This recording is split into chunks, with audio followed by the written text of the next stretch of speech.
Hi friends, welcome to our channel super trader Lakshya. यहाँ बात करेंगे किस तरीके से हम प्लान कर सकते हैं मंडे के लिए। क्या फ़िलहाल मार्केट का सेटअप दिख रहा है, क्या बड़ी खबरें हैं जो मार्केट को टर्न अराउंड कर सकती हैं। काफ़ी लंबे समय बाद वीडियो आ रहा है। उसके कुछ कारण थे। पहला तो मैं ट्रैवल कर रहा था, दूसरा मेरी हेल्थ ट्रैवल के पहले से भी ठीक नहीं थी, कुछ वायरल काइंड ऑफ था। और पिछले कुछ दिनों से थोड़ा सा मेरे को चेस्ट पेन और थोड़ा सा मतलब स्टमक और चेस्ट के बीच में यहाँ पे थोड़ा सा प्रॉब्लम हो रही थी। तो इसलिए मैं थोड़ा रेस्ट पे था, क्योंकि नींद वींद सब डिस्टर्ब थी, सब कुछ। क्रिप्टो आप जानते हो, क्रिप्टो करेंसीज़ में ट्रेडिंग या सफल, यार देखो क्रिप्टो करेंसी बोलो या इंडियन मार्केट बोलो, इंडियन मार्केट में एक चीज़ थी कि यार 9 से 3 की लिमिट थी, 3:30 तक। लेकिन यहाँ पे कोई लिमिट नहीं होती। यहाँ पे आप अगर पैसे गवाओगे तो पैसे कमाने के लिए आपको दिन रात एक करना पड़ेगा। वहाँ पे हम कह सकते थे मंडे टू फ्राइडे 9 से 3 एक करना पड़ेगा।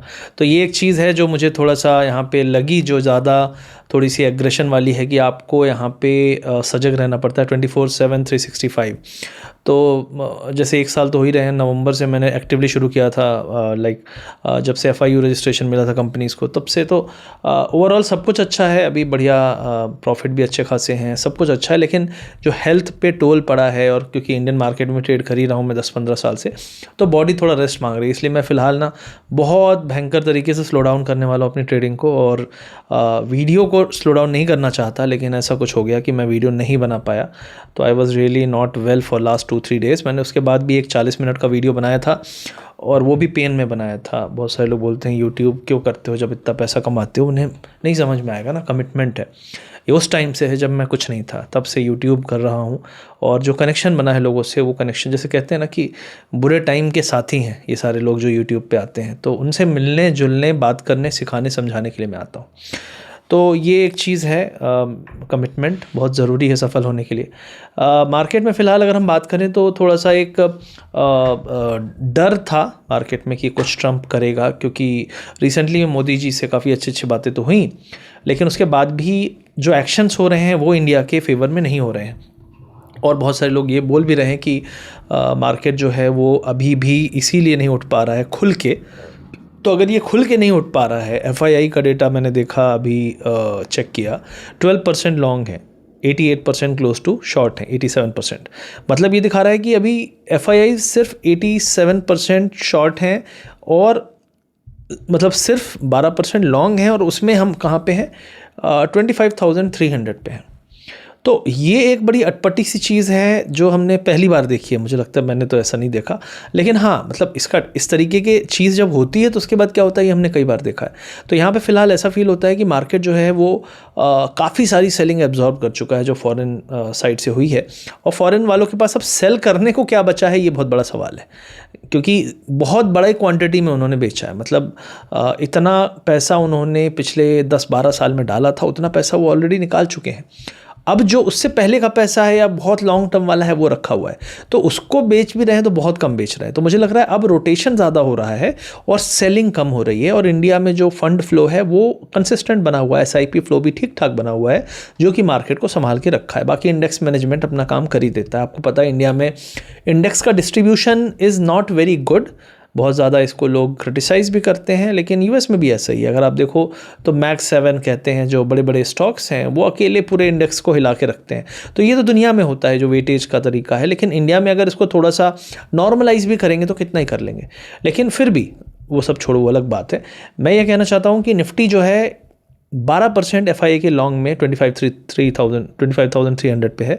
अगर ये कवर करने लगे तो कहाँ जाएंगे। तो मेरा व्यू पिछले 1.5 महीने 2 महीने से मैं लगातार ये कह रहा हूँ, भाई नहीं होना है बियरिश, होना ही नहीं है बियरिश।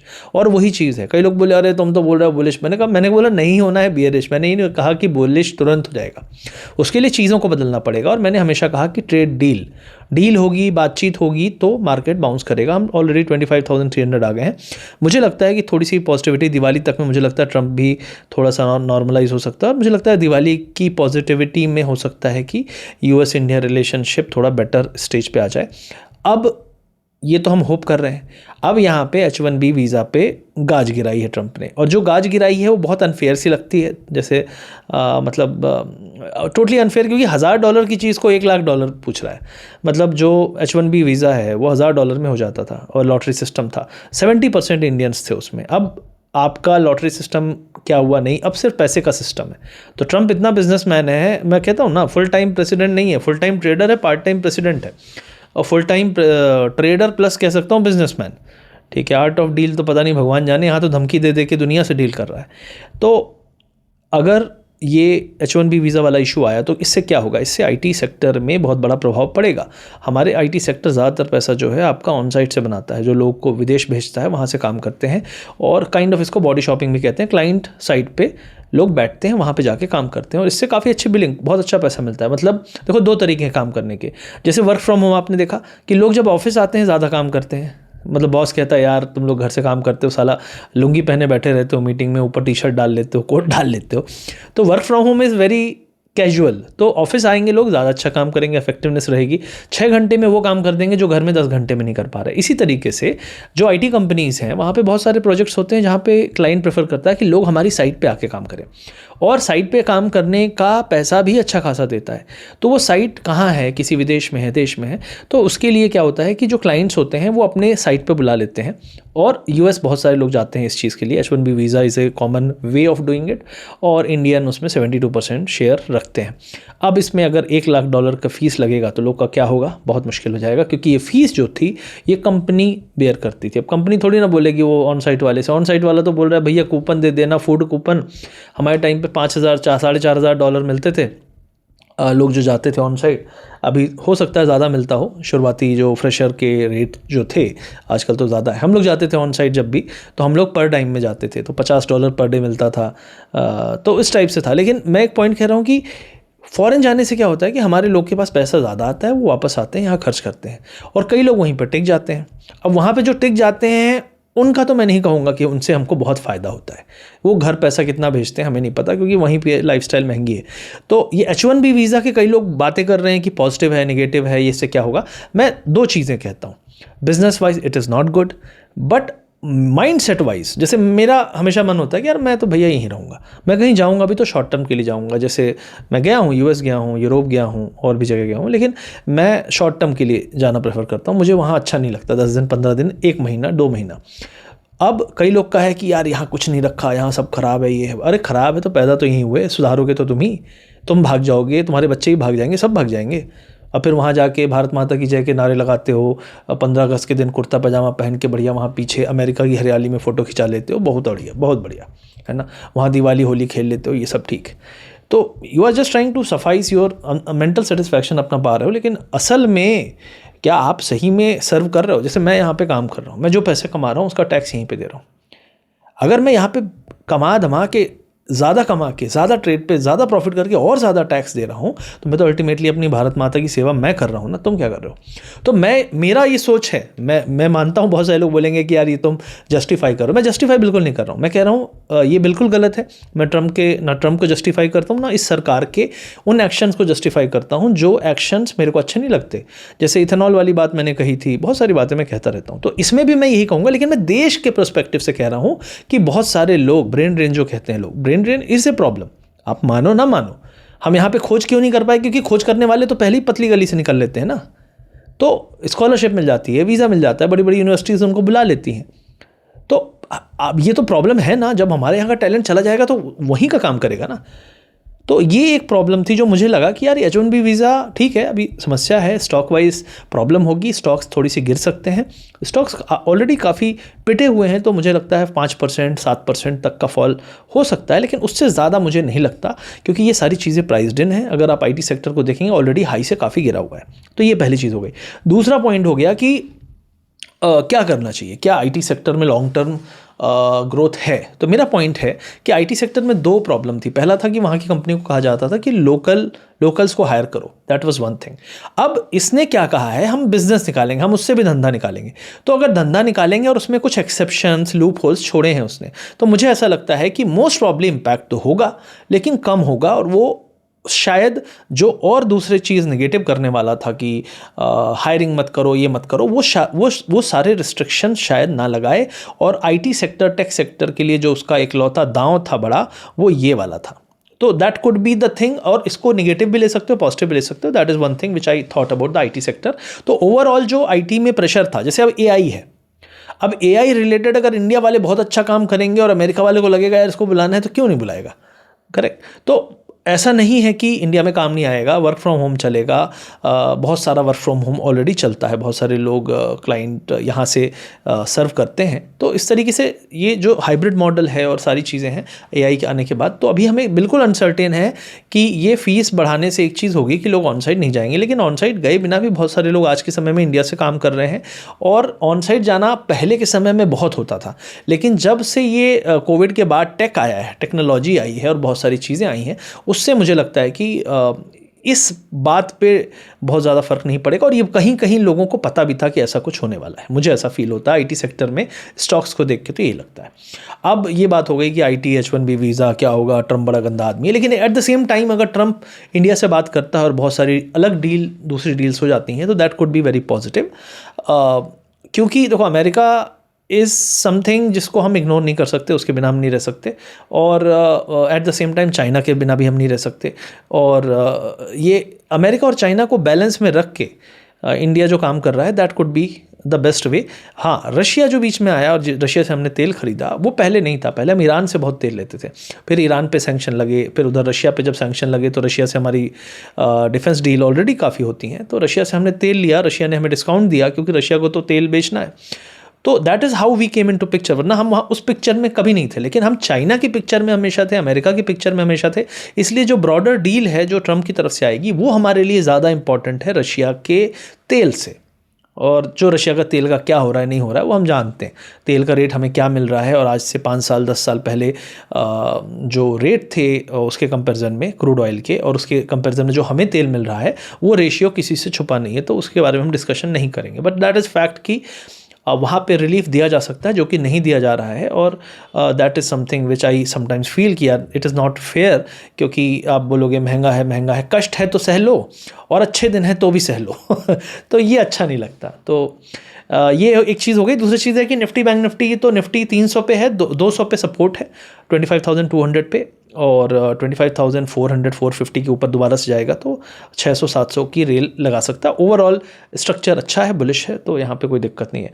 विक्स जो है थोड़ा सा राइज हुआ है, क्योंकि विक्स ऑलरेडी डेड था। विक्स होगा तभी मूवमेंट में वॉलेटिलिटी अप डाउन ये सब होगा। तो विक्स का उठ जाना और साथ ही मार्केट का उठ जाना, इसमें कोई बहुत बड़ा आप कोरिलेशन इस लेवल पे मत ढूंढो। ये 15, 16, 17, 16, 17 के ऊपर जब होता है तब हम सोचते हैं, अभी तो ऑलरेडी मरा पड़ा है, तो कोई दिक्कत नहीं है। विक्स पे नज़र हम नहीं डालेंगे। ज़रूर हम ये कहेंगे कि जो मिड कैप इंडेक्स है, उसने पिछले 2 दिन से जो है इनडिसाइसिव कैंडल बनाए हैं, तो दैट इज़ समथिंग जहाँ पे थोड़ा सा हो सकता है कि मार्केट खींचा हुआ है, ओवरबॉट है, तो यहाँ पे थोड़ा सा करेक्शन आ सकता है। निफ्टी में जो करेक्शन है वो मैं देखता हूँ करीब 25,200 150, उससे ज़्यादा नहीं देखता हूँ। एंड स्टिल द स्ट्रक्चर जो है थोड़ा सा सुधरा है, क्योंकि मैं अगर यहाँ पे मंथली टाइम फ्रेम का कैंडल या वीकली टाइम फ्रेम का देखता हूँ, तो यहाँ पे एक बढ़िया डब्लू वीकली टाइम फ्रेम पे बन रहा है, तो that could be a good indication कि यहाँ से अच्छा खासा रिवर्सल है। 25,600 के ऊपर अगर हम निकलते हैं तो आई थिंक जो पुराने ऑल टाइम हाई की टेस्टिंग है उसमें कोई दिक्कत नहीं होगी। मंथली टाइम फ्रेम का अपर बॉलिंजर भी 26,300-400 पे है, तो आई थिंक मार्केट उसको भेदने की कोशिश कर सकता है अगले महीने, 1.5 महीने, दिवाली तक। I don't exactly time line इतना मुझे को, मैं प्रोडिक्शन और वास्तु और ये सब नहीं करता, लेकिन एक कह सकता हूँ कि प्राइस एक्शन में जो देखता हूँ उसके हिसाब से मुझे स्ट्रक्चर टेल्स मी कि it is ready to breach that level और टेस्ट दैट लेवल। और सेंसेक्स का लेवल मैं अभी कहूँ तो सेंसेक्स भी आपका करीब 86,000 87,000 86,000-87,000 की तरफ अप्रोच करेगा over a period of maybe 15 days 1 month 1.5 month something. तो structure is looking very nice and promising in larger time frames. तो ये हो गया। उसके अलावा अगर सेक्टर की बात करें तो आईटी थोड़ा सा पहले गिरा हुआ था, यूएस में आईटी गिरा हुआ था, तो आईटी अगर यहाँ से बहुत ज़्यादा गिर भी जाएगा ना, तो मुझे लगता है यहाँ पे 4 to 5% का करेक्शन अगर आता भी है तो निफ्टी में भी एक प्रेशर डालेगा। वहाँ पे बैंक निफ्टी आउट परफॉर्म करके बचाने की कोशिश कर सकता है।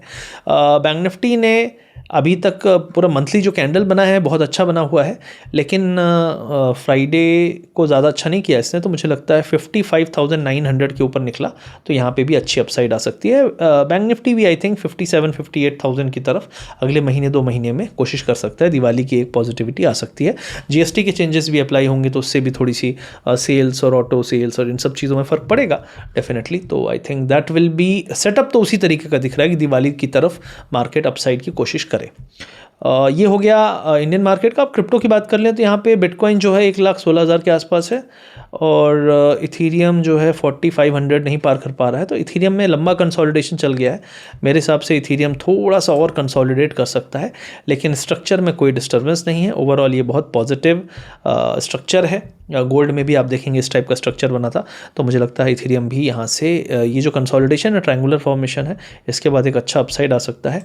सोलाना ऑलरेडी स्ट्रॉन्ग था, वो थोड़ा सा रुक रहा है, लेकिन इसका भी जो स्ट्रेंथ है काफ़ी अच्छा है और इस स्ट्रेंथ को ये कंटिन्यू कर सकता है अगले महीने 1.5 महीने। और अक्टूबर में कई सारे ETF आ रहे हैं सोलाना के, जो अप्रूवल के लिए हैं 20 अक्टूबर 16 अक्टूबर के आसपास। तो 10 अक्टूबर से 16 अक्टूबर तक में काफ़ी सारे ETF सोलाना के अप्रूव होंगे। ETF से क्या होता है, इंस्टीट्यूशनल मनी आता है। इंस्टीट्यूशनल मनी वो होता है जो आम जनता का पैसा जो एक फॉर्मल वे में है रहता है, वो आता है, जिस पैसे के कारण बहुत सारा पैसा बिटकॉइन में भी आया है, ब्लैक रॉक का, इथीरियम में भी आया है। अब अगला बड़ा टारगेट हो सकता है आपका सोलाना। तो कहते हैं सितंबर खराब मंथ होता है, तो हो सकता है ये खराब जो हम देख रहे हैं ये है और इससे अच्छा ही हमको देखने को मिले आगे चल के। तो इसी उम्मीद के साथ I think we can really rely upon कि अच्छा हो। बाकी ये ओवरऑल अगर हम बात करें तो बिटकॉइन डोमिनेंस जो है वो 57-58 पे है। मेरा मानना है it is about to breach another level and the next target could be 55-54.5। और ये जो आखिरी कहते हैं ना, आखिरी दांव of bitcoin dominance fall, that will be very fast, that will be the one जिसके कारण हम अच्छा खासा मूव एल्ट कॉइन्स में देखेंगे। और मेरा जो वो कह रहा है कि एनालिसिस कह रहा है प्राइस एक्शन और सब कुछ देख के कि मोस्ट प्रॉब्ली हफ्ते भर और शायद कंसोलिडेशन हो, लेकिन most probably as we come closer to October ये मूव शुरू हो जाना चाहिए। और बाय द टाइम ये ETF अप्रूवल होगा और ये सब फॉर्मेलिटी होगी, तब तक में ये मार्केट एक अच्छे खासे बुल में होगा। क्योंकि मुझे याद है कि बुल जब होता है तो इस तरीके से नहीं होता जैसे अभी है। ये तो थका हुआ बुल है कि 2 दिन उठा फिर रुक गया, अच्छी खबर आई तो रुक गया। तो ऐसा नहीं होता। It moves like 15, 20, 25%, then 10%, then 5%, फिर थोड़ा सा एक फ्लक्चुएशन। अभी इस टाइप का मूव ही नहीं आया अप साइड में। अभी तो ऐसा लग रहा है धीरे धीरे मूव हो रहा है। तो अभी भी इसको सप्रेस किया जा रहा है। आप लोग सोचेंगे ये नहीं उठ पा रहा, लेकिन मैं कहूँगा इसको सप्रेशन कहते हैं प्राइस का, कि वेल्स लोग इसको दबा के रखते हैं स्पॉट में, फ्यूचर से दबा के रखते हैं और स्पॉट में एक्यूमुलेट करते हैं। कई लोग स्पॉट में दबा के फ्यूचर में एक्यूमुलेट करते हैं। तो जो भी उनका गेम है ओवरऑल, एक्यूमुलेशन तो सस्ते में खरीदेंगे, आप लोग महंगे में खरीदते हो, इसलिए मार्केट में ऐसा आपको प्राइसिंग दिख रहा है। ओवरऑल क्रिप्टो करेंसीज अगर आप सीखना चाहते हैं, वीडियो के पिन कमेंट डिस्क्रिप्शन में मैं लिंक दे दूंगा। हमारा जो VIP ग्रुप है, अगर हमारे लिंक से आप अकाउंट खोलते हैं, वहाँ पे गूगल फॉर्म है उसको भरते हैं, उस अकाउंट में एक्टिव रहते हैं, तो आप हमारे ग्रुप में ज्वाइन हो सकते हैं। वहाँ पे मैं सिखाता समझाता रहता हूँ, साइकोलॉजी समझाना, क्या ना करो, गलतियाँ सुधारता रहता हूँ। तो इस तरीके से लोग एक अच्छे ट्रेडर की तरफ मूव हो सकते हैं। देखो कोई गारंटी नहीं है, 100 के 100% सही नहीं होंगे, 100 के 100% सफल नहीं होंगे, लेकिन मैक्सिमम लोग सफल तो वही होंगे जो सही तरीके से चीज़ें करेंगे। तो अगर मैंने पैसा बनाया है तो मैं कोशिश करता हूँ लोग भी वैसे करें, लेकिन लोग की खुजली रहती है ना, खुद की कुछ करते रहते हैं, तो लेकिन सुधर रहे हैं।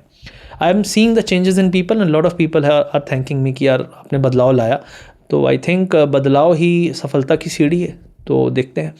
बाकी वीडियो के पिन कमेंट डिस्क्रिप्शन को चेक कर लीजिएगा, हमारा क्रिप्टो का कोर्स भी है और हमारा जो है ग्लोबल कम्युनिटी है उसका लिंक भी मैं डाल दूंगा, तो आप चेकआउट कर लीजिएगा। लिंक पेड है, फ्री है, दोनों के तरीके हैं, आपको मिल जाएंगे। अगर आप नहीं मैप कर पा रहे, नहीं हमारे नीचे ओपन कर पा रहे, उसमें एक्टिव नहीं है, तो कोई फिर फ़ायदा नहीं है ना, फिर आप पेड वाला ले लो, बेटर। तो ये सारी चीज़ें आप चेकआउट कर सकते हैं। आई होप वीडियो अच्छा लगा तो लाइक करिए, शेयर करिए, सब्सक्राइब करिए। मिलते हैं बहुत जल्दी, थैंक यू वेरी मच। और ये हमारा चैनल है जहाँ पे हम ग्लोबल मार्केट्स और क्रिप्टो सारी चीज़ें डालते हैं, एनालिसिस यहीं आता है, तो इसको सब्सक्राइब ज़रूर कर लो। बहुत सारे लोग नहीं करेंगे, लेकिन उम्मीद है कि बहुत सारे लोग करेंगे, क्योंकि सफल जिसको होना है वो तो करेगा ही। Bye bye.